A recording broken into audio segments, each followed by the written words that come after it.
So I will give you a brief glimpse of the Gingerbread software coming for Xperia X10. This is a prototype phone with near final software, not fully final but still near, and should be representative for most of the experience that some of you will be able to get in your X10 later. So the main home screen is basically, if you know Xperia Arc and Xperia Neo, it's very similar. So you have, this is the out-of-box look. These widgets are there by default. You have the upgraded timescape widget that you now can scroll like this. You also have Google search. You also have the media widgets where you have a music player. You can scroll your photos, and you have shortcuts to photos, music and videos, of course. Also from the Facebook Inside Xperia integration, you have a widget included called Media Discovery, that if you put it on your desktop, it will show you what your Facebook friends like when it or post on Facebook when it comes to media, such as YouTube clips and Spotify songs. Then of course, if you enter the photo gallery, for example, you also have the Facebook integration there, so that you can see your wall photos, your mobile uploads and other albums that you've added to Facebook.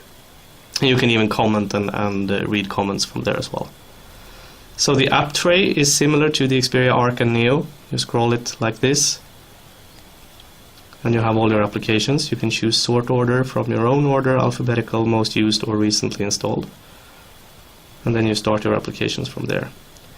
And of course, as said before, these icons down here, just as on Xperia Arc and Xperia Neo, they are highly customizable. So if I want something else here, or a folder, as in this case, I could just add stuff as I want to.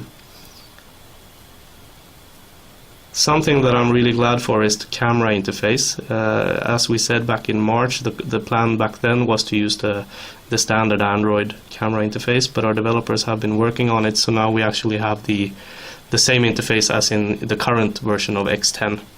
So you will have the camera that you're already used to, just as in the current X10, with the normal features like face detection, single autofocus, multi-autofocus, etc. That should give you some more features than the standard Android camera. You also have HD video recording, just as in the current software of Xperia X10. In the settings menu, you have a few new things coming with the later version of Android, which is especially perhaps the tethering opportunities, that you could use USB tethering or Wi-Fi hotspot tethering to actually use your phone as an internet router for your PC. You also have the possibility of moving applications to the SD card, which is new for the later versions of Android. So when you have all your applications, you can actually choose to install some of them on your SD card instead of in your phone memory, to free up more memory in your phone. Not all applications allow this though, and here are some that I've just downloaded, an update to Maps and Market, but also I've downloaded Adobe Flash, which I know that some of you have been asking for because the current version of Xperia X10 does not support it. So it's installed and works well. That's basically it. It's very similar to Xperia Arc and Neo, as I said, and most of the things from those are in there. And this will be available to some of you within quite short.